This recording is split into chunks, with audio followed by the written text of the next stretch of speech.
Good morning, everybody. It's Bernard Nomberg with another weekly episode of Nomberg Law Live. As we do each Tuesday, we try to bring interesting conversations with people in their areas of expertise, and we're in for a treat today. My guest is a living legend in Alabama law, Greg Cusimano from Gadsden. Good morning, Greg, and thank you for joining us. Well, good morning. Thank you for having me. I'm looking forward to this. Oh, it's my pleasure and honor for Greg to be a guest today. And if you guys don't know Greg, and you need to sit down, because if I try to read all of his accomplishments, we'll be here for a while, but I'll put the link in the show notes. But Greg is part of Cusimano, Roberts, Mills, and Knowlton law firm, and they represent those who are in need the most. They do plaintiffs' work for many years. They're well known, not just in our state and regionally, but nationally. Greg is a trial consultant. He's an author. He is a speaker. And we're just so fortunate to have a few minutes of his time today. And Greg, I know that you being a humble man, we don't have to go into all of your accomplishments, but what I want to ask of you before we get into our real topic for today, and this leads into that, is what makes you the most proud to be a lawyer in Alabama and do the kind of work that you've done for so many great years? Well, I think primarily, the ability or the effort to try to help people. That's something I learned that I wanted to do when I was very young. And I sort of fantasized about how easy it would be as a lawyer. And of course, as you know, Bernard, that has changed a great deal. When I first got out of school, you didn't think or worry too much about the economics of law practice. You just did what you did to try to help people. And at the end of the year, you made a halfway decent living. That was enough. You didn't have to pay so much attention to expenses or income, or if you wanted to do something pro bono, you just didn't think much about it. Didn't do any management. Lord have mercy, we did no management at all. No advertising. That was a time when being good was enough. If you were good, you'd get business.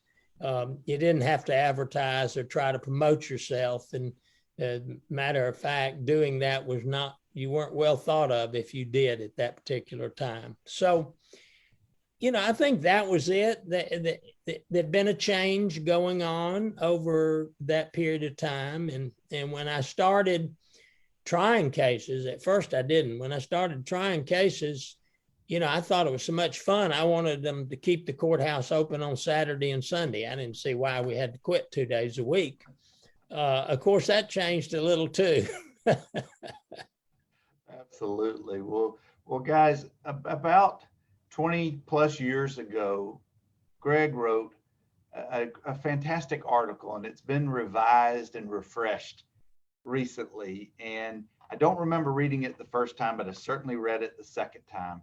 And it just so resonated with me and what I've tried to achieve my own part with my own mentors and legal scholars and heroes from around the state and other places, Greg included in that list, certainly. But when I read that article, and the title of it is Becoming the Best We Can, I knew I had to get Greg on here because it just spoke to me.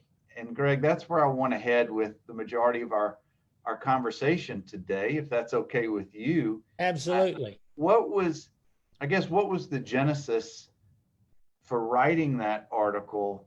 And now 20 plus years later, it's still very much relevant today.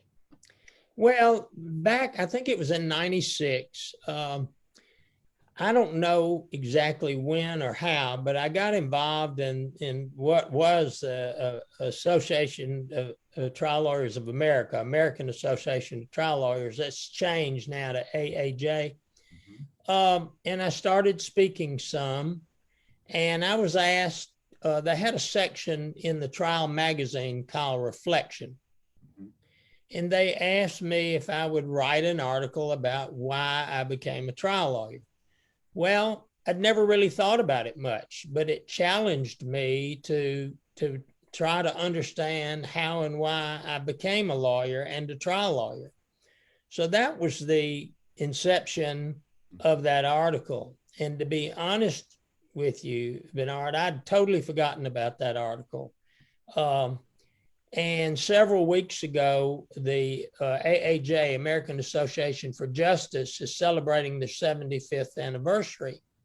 And someone at the association found the article in the archives and called me and asked me if they could republish it. And I said, I don't remember the article. Can you send it to me? I don't know if I want it republished again without knowing what's in it. So they sent it and I read it. And honestly, I needed it. I needed to read it. I needed to be reminded of several of the things I put in that article that over the years, I had gotten a little jaundice about law practice, to be honest with you. So I needed it as much as I hope that it will help others who read it. So that article, I hope it gets reprinted and redistributed in any lawyer or scholarly legal magazine or publication or online, because it's not my story, it's your story, but it resonated with me. And I think it would resonate with anybody who gets into a courtroom and represents individuals who are in need of being represented. And Greg, I want to kind of expand on the article a little bit. And this was 20 plus years ago. And as you said, it still hits home with you today. Talk to us or share with us a little bit about your experiences practicing law and being in the courtroom and what it means to you. Well, I've had a crazy life as a professional compared to what happens now. I started practicing law in 1968. And I wanted to be a criminal lawyer. I wanted to be a real estate lawyer because my dad was in real estate, and he really had a lot of respect for his lawyer who was a real estate attorney. And I thought this is what I wanted to be. So I went with a firm in Gadsden, Alabama, called the Hawkins Ray firm.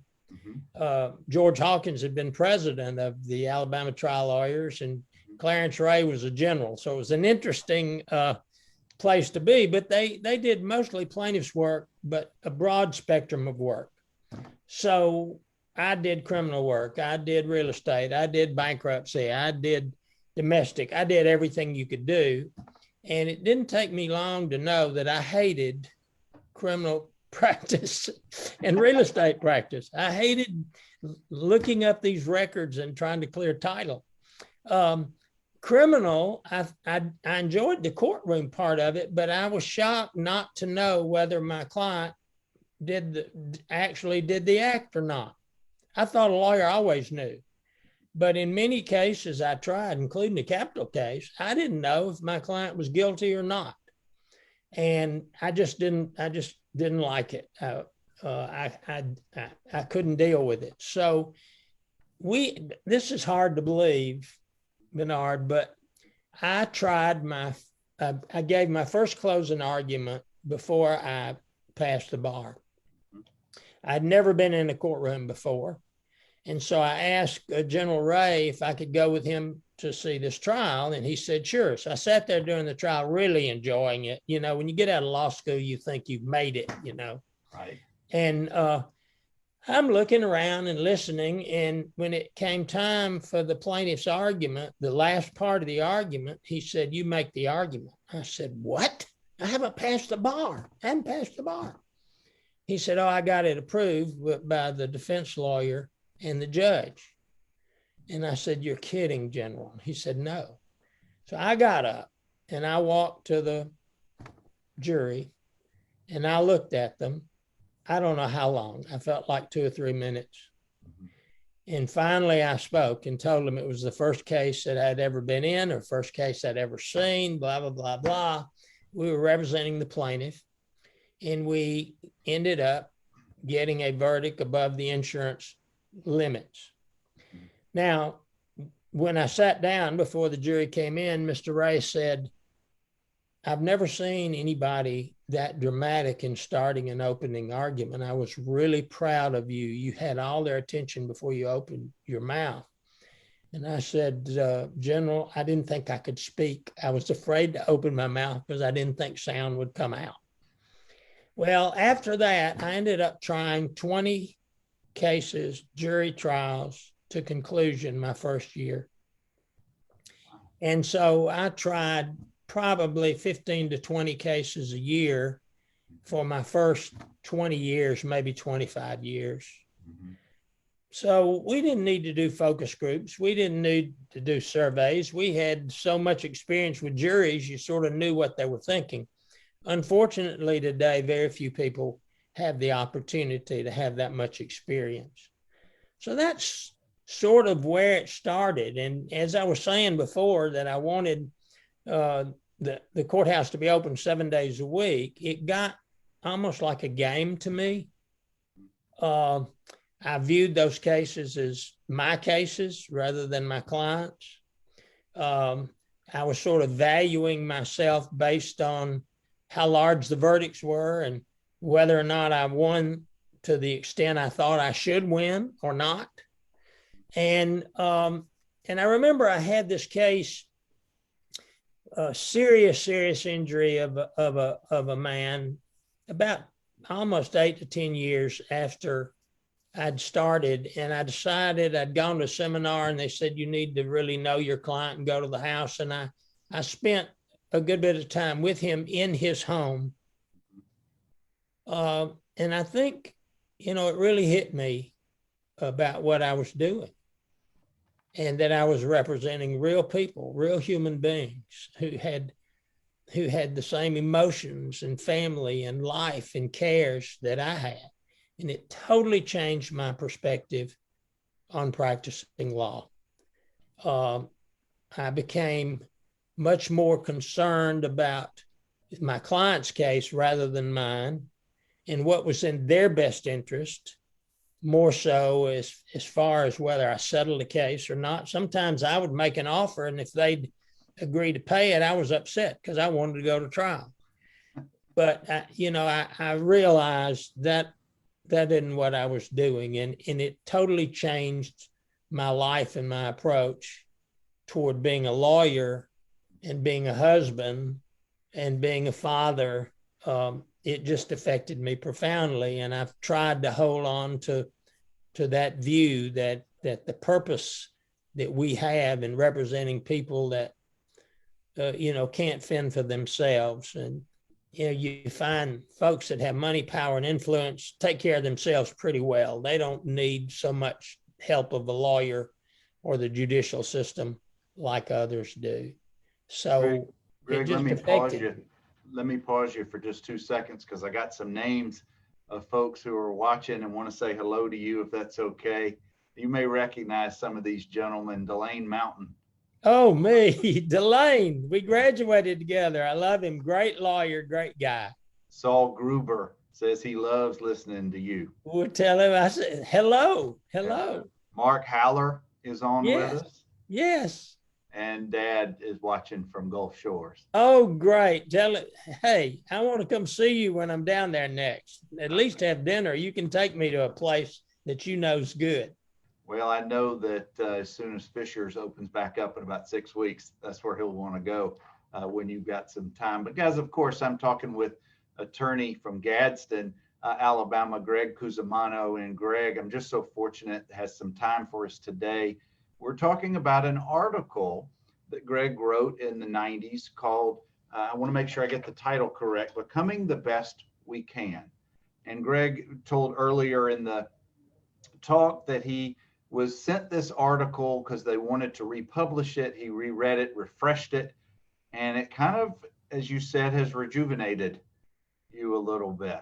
And talk to us a little bit about that rejuvenation, about you reading this article, and maybe it took you back to a certain time place when you wrote it, and now coming back forward at 2021, how has it impacted you, Greg? Well, I think one of the main ways it's impacted me recently, and I don't know how to fix this. you know, we're practicing Gadsden, Alabama. And if you don't do a little of everything, members of your firm don't do a little of everything, you have a tough time. Mhm. And as I said earlier, there was a time when being good was enough to promote your practice. You didn't have to promote it.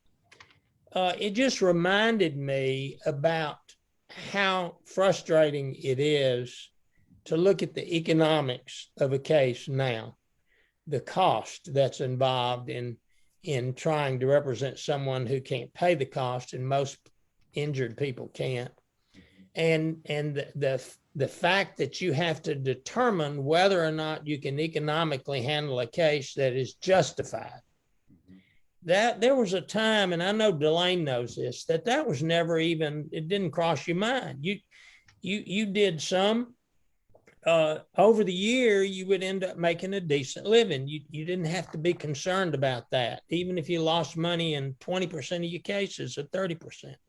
That's not true anymore. The expert fees, the cost, the electronics, everything connected with law practice now requires you to weigh your ability to help this client and not cost your firm or cost yourself and your family a decent living.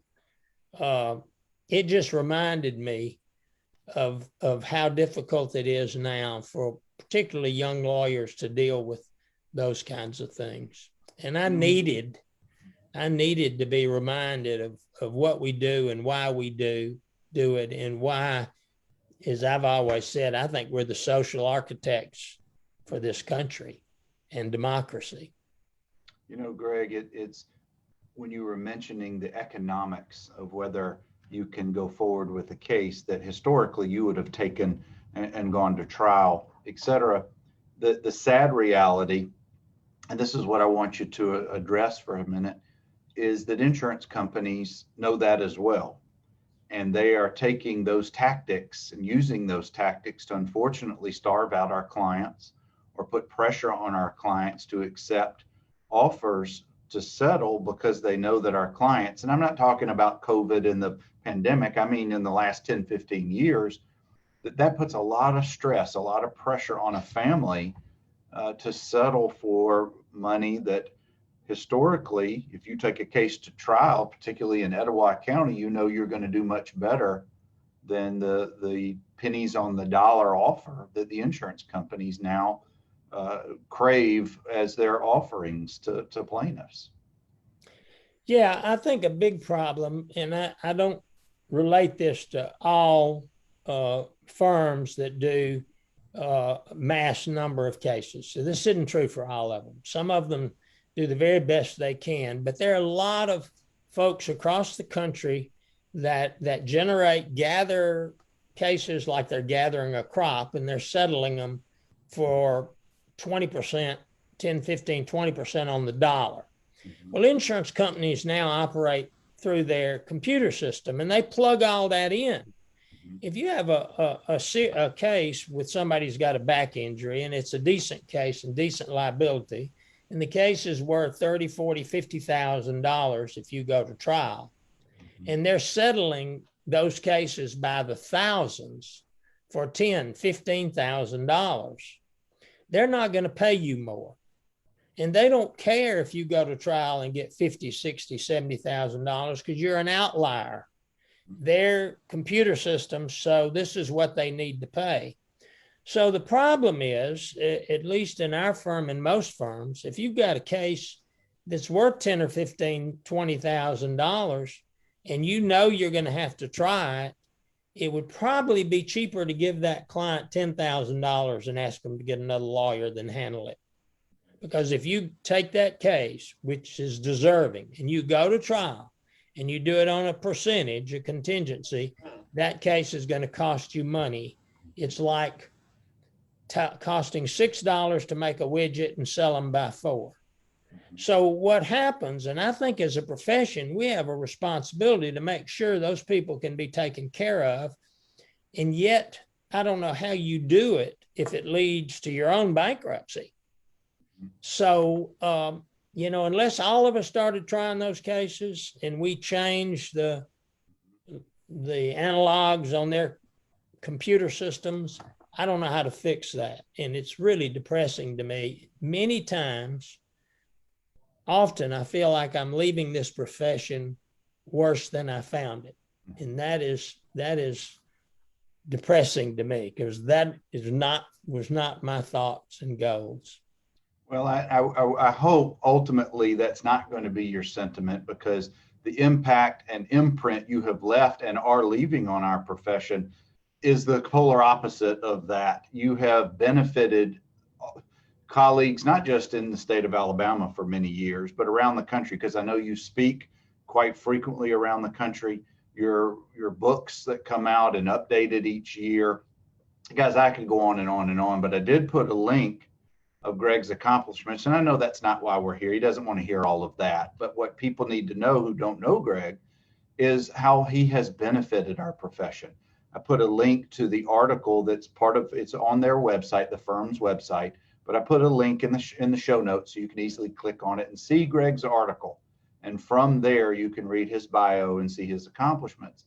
But Greg, with the trend having been in the last probably 2 decades or so, where there are less jury trials being tried, largely due to this economic upside down, if you will, or how expensive it becomes, and having to weigh the cost and benefit analysis. Is there a way to keep our clients' best interests in resolving the case for the proper amount to get them a fair, reasonable resolution, versus bankrupting your firm, as you mentioned? You know how you have to weigh that. And again, we're going to come out of the pandemic. Trials are going to resume, hopefully for the latter part of this year, maybe beginning next year. Some courts are doing it now. But Greg, how do we right that ship, if so to speak? Well, I wish I had an answer. I think if we tried more cases, maybe tried more cases with less expense, with our client's approval, maybe if we started to control the expense of experts and others that we have agreed to pay untold sums of money to, that's really, in my judgment, not totally justified. If we did something about our medical malpractice laws so that we could help ourselves there. You know, most of the public, if you have a case against an automobile manufacturer, for example, and your client is injured so they don't have the money to finance the case, and most don't.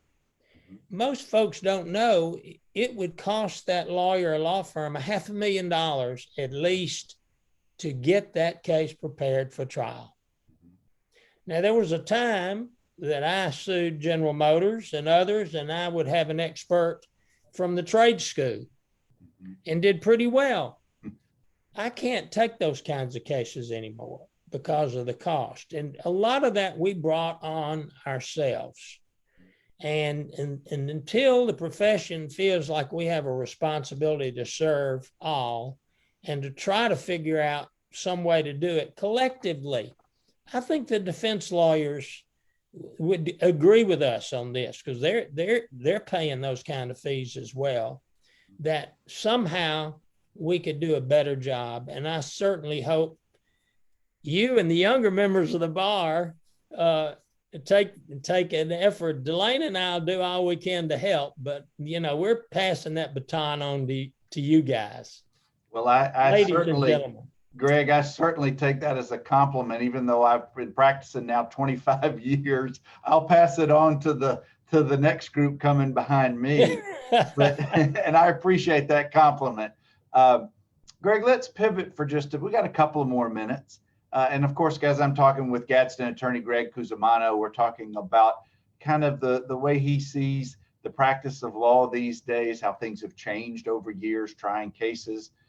But what I want to talk about in our closing few minutes, Greg, is civility. Civility in the law, civility in the courtroom, decorum, how opposing counsels treat each other in communications, how they act in front of the judge. It seems even in my time, all of that has changed, not necessarily for the betterment. My observation is I see And clearly these are outlier situations. This is not the norm. I'll see a lawyer wearing Crocs and no tie in the courthouse. I'll see a lawyer call another lawyer a curse word in front of a judge. That's unacceptable. Even in today's time when society's norms have laxed, you still have to have decorum.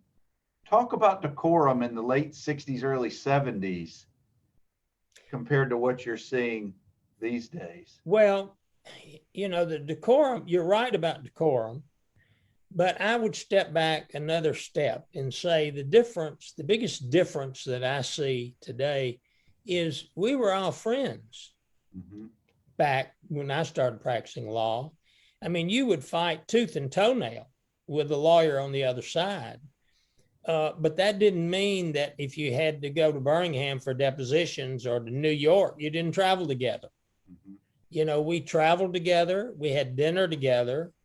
We didn't give away any secrets. We understood our professional responsibilities, but you don't call a friend a bad name in front of a judge. Yeah.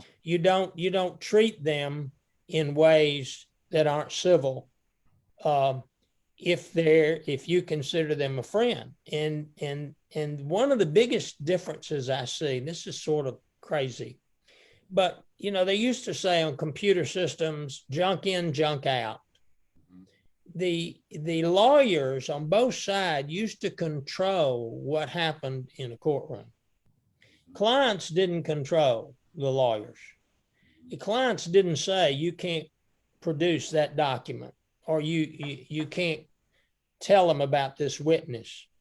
It wasn't until several years, maybe a couple of decades into my practice, before companies and certain clients understood that if they were paying a law firm so much money a year, they could control what they did and didn't do. And then the other side reacts to that. It's almost like a family feud. And then you go back and forth, react, and you build up this hostility so that you view the other side as an enemy rather than an opponent. You see in football games, even Auburn, Alabama, these football players bang each other all during the game. When it's over, they're shaking hands and hugging one another. Lawyers used to do that. We didn't fight any less, but now they've become enemies. And I think that starts with our bar pulling together. United we can stand. We fall apart if we keep separating ourselves, and we need to do more and more of that.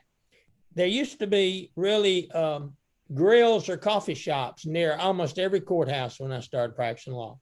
You went to a docket call, then everybody went down to the coffee shop and had coffee and a donut and visited.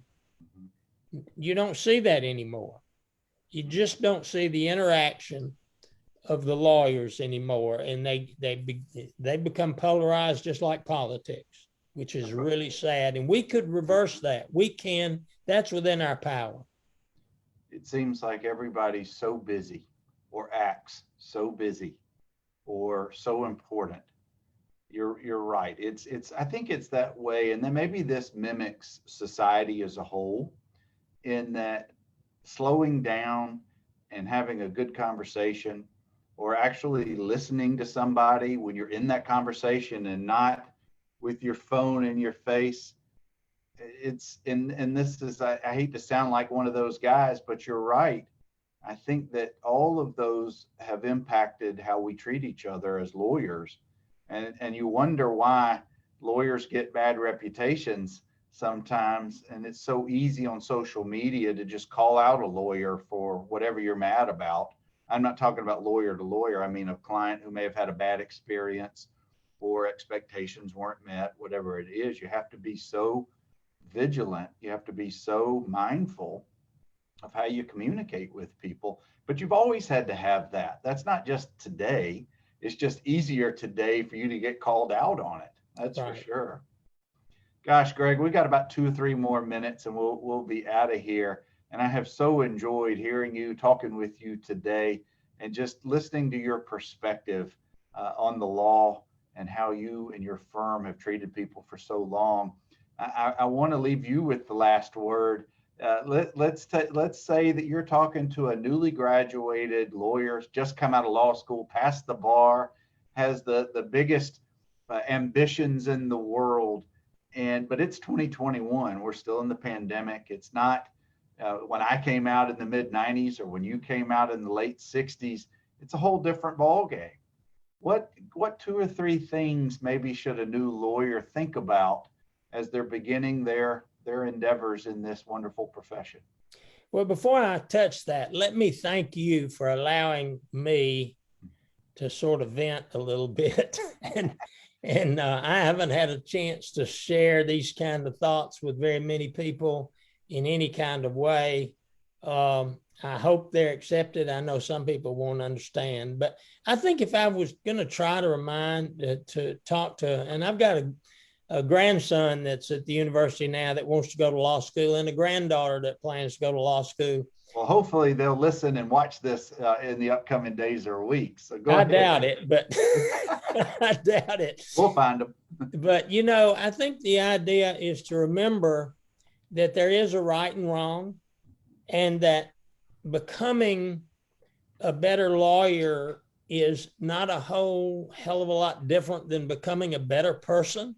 Mm-hmm. I mean, if it can become synonymous as a professional and as a person, that, you become a better lawyer and care about really what you're doing and why you're doing it, you're going to become a better husband or wife, a better father, a better brother, a better child, by caring about people and trying to determine what's right and having the intestinal fortitude and discipline to do it, even if it's not necessarily in your personal best interest at that time. That's a challenge, but that's a challenge we all face every day in life, and particularly in law practice. Awesome. Could not have scripted it any better.